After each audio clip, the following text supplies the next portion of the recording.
aqui na TV Galega, o Mesa de Bar. Na Mesa de Bar, o Roberto Severiano Felski, que está nos contando aqui do seu périplo por Blumenau, por Ouro Preto, dando aula de biologia, aprendendo farmácia.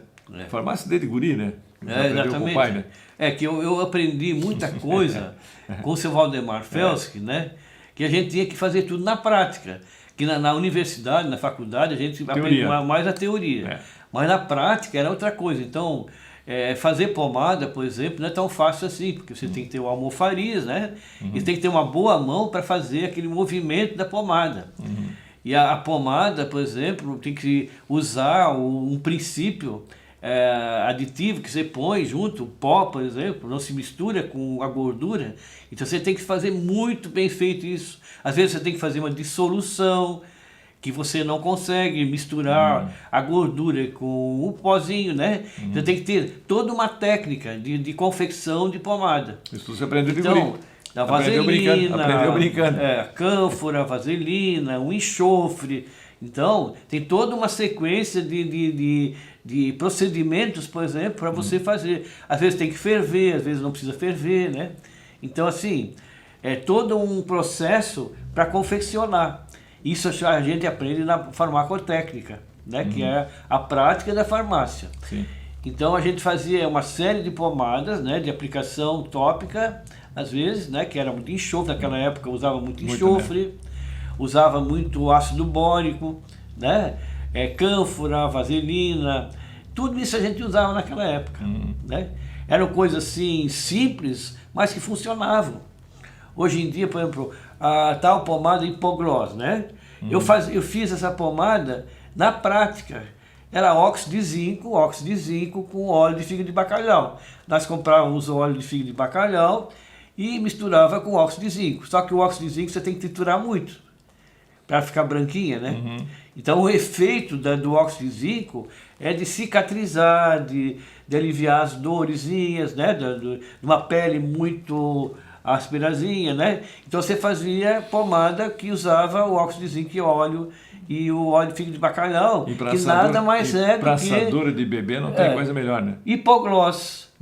Industrializado. Então, o nosso processo era muito mais barato. Artesanal, muito mais barato. E, logicamente, depois a indústria ela faz a coisa, né? E para a criancinha, quando está assadinha... Assadinha, né? Assadura de neném, né? É coisa fantástica. Fantástica, né? Então, assim, muitas pomadas daquela época funcionavam. Agora, o teu pai, uma vez, ele não resolveu botar um armazém também de secos e molhados? Isso é coisa muito engraçada em relação ao seu Valdemar. Ele, assim, era polivalente. Então ele achou assim, não, olha, eu trabalho com farmácia, então eu vou trabalhar com alimentação. Então ele resolveu, eu tinha apenas acho que uns 12 ou 13 anos, e assim, ó, você vai cuidar do armazém do teu pai. Então ele resolveu abrir um armazém. E o armazém ficava encostado na farmácia. Ele tinha um jeito de controlar. Então, um jeito de controlar, né? Então ele comprou aqueles, feijão, arroz, farinha. Naquela época tudo era em granel, né? Era tudo tinha uma balança lá que a gente pesava, né? E a gente, então eu fiquei lá, então vendia manteiga, linguiça, todos os gêneros de grãos a gente vendia lá, né? No armazém. E você vendia feijão por quilo ou era aquela era por litro? Era por litro, né? Era um litro, né? Era um litro lá, na balança, aquele negócio todo, né? A manteiga, ela era embalada, nós tínhamos que pegar a manteiga que vinha ali sempre no galão e fazer os pacotes, porque não tinha pacote pronto. Nós fazíamos os pacotes, eu fazia uma média de 200 pacotes de manteiga por dia. Então era uma mão de obra daquelas, né? O armazenzinho estava indo de vento e pouco. Então, o pessoal vinha, a gente marcava a caderneta e geralmente o pessoal pagava depois do fim do mês ou quando podia, né? E aí um dia eu era muito, jovem, não tinha muito conhecimento de administração, eu vi que as prateleiras estavam sumindo, né? Ia acabando feijão, acabando arroz, não, né? Tinha renovação não de tinha estoque. mais renovação de estoque nenhum. E aí então um dia o pai chegou e falou assim: meu filho, Eu acho que está na hora de nós acabarmos com tudo isso. Vai lá, fecha todas as portas, né? Sobrou um pouco de pãozinho, de umas linguiças, né? E uma garrafa de capilé. Então ele disse, ó, vamos fazer uma festinha de despedida, ele disse, né? Tomamos o capilé, comemos o pãozinho com a linguiça, né? E foi uma festa daquelas. Era a inauguração do término daquele armazém. Tinha nome o armazém, não, né? Hã? Tinha nome o armazém, não? Era grande o armazém. Não, digo nome, ele tinha um nome? Nome, né? Nem lembro. Nem tinha. Eu acho que não tinha nem não nome. Era Colômbia, não. Não era Colômbia, não. Era um armazém de São Valdemar. Aí acabou a história. Acabou a história. A tua carreira de Minha carreira de comerciante de alimentos. Terminou. Agora, e vocês brincavam? Porque você trabalhava desde os 12 anos até antes? A né? gente... O que você brincava? Na esportiva, eu brincava, por exemplo, a minha brincadeira mesmo, para ser sincero, era assim, quando era um pouquinho menor, eu gostava de subir em árvores, né? Ah, é? Então, inclusive, num ano, eu quebrei o braço 2 vezes. Caiu na árvore. Aqui. Uma vez foi no pé de pessegueiro e outro numa mexeira. Então, assim, era comum a gente cair de árvores, né, verdade? Ou de brincar de futebol. Futebol e né? jogar bola também. Futebol, jogar bola, por exemplo, na rua mesmo, porque não tinha carro quase, não tinha tanto carro, né? Botava umas roupas assim, para fazer o gol, né? O gol, né? A gente fazia na própria rua. Bola de meia, não? Aí, quando vinha um carro, a gente já avistava o carro de longe, né? Ele tirava tirava o gol fora. O gol fora, né? E era assim, uma vida totalmente ao ar livre. Eu tinha uma ar de banho, de rio, de cachoeira, né? Eu tinha uma vida ao ar livre. É o que a gurizada tinha, né? Naquela época não tinha ainda muito celular, não tinha televisão, né? Não é toda a família que tinha a televisão, né? E cinema? Vocês eram no cinema? Era uma coisa que eu era apaixonado, era pelo cinema. Então o pai dizia assim, se vocês se comportarem durante a semana, vocês podem ir no cinema. Então eu ia. Eu e minha irmã, nós íamos no Cine Blumenau, no começo da rua 15.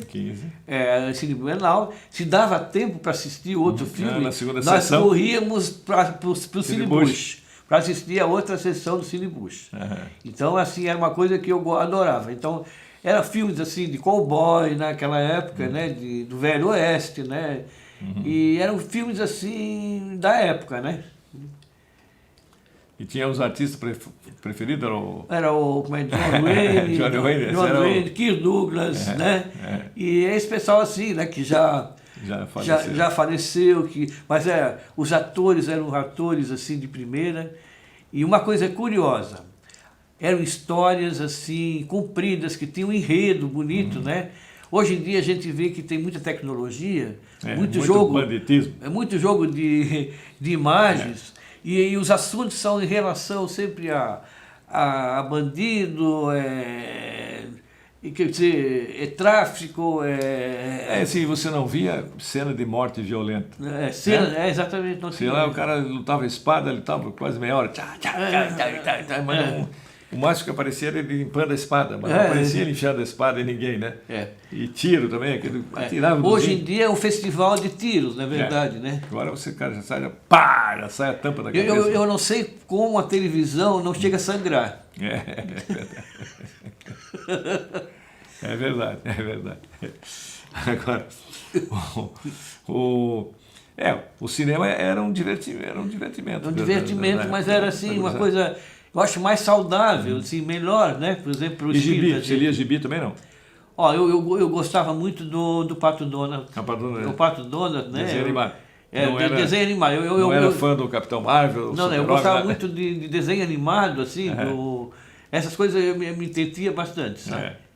O sobrinho do Pato Donald? O sobrinho do Pato Donald, o tio Patinhas, né, que escondia a moedinha dele, né, que corria atrás da moeda da sorte, né, da riqueza, né? Sim. Hoje em dia tem muitos Patinhas, né, vivendo, né, em berço esplêndido, né? É verdade.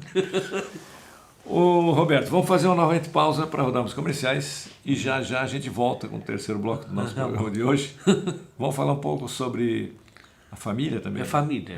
Vamos falar sobre aos nossos comerciais.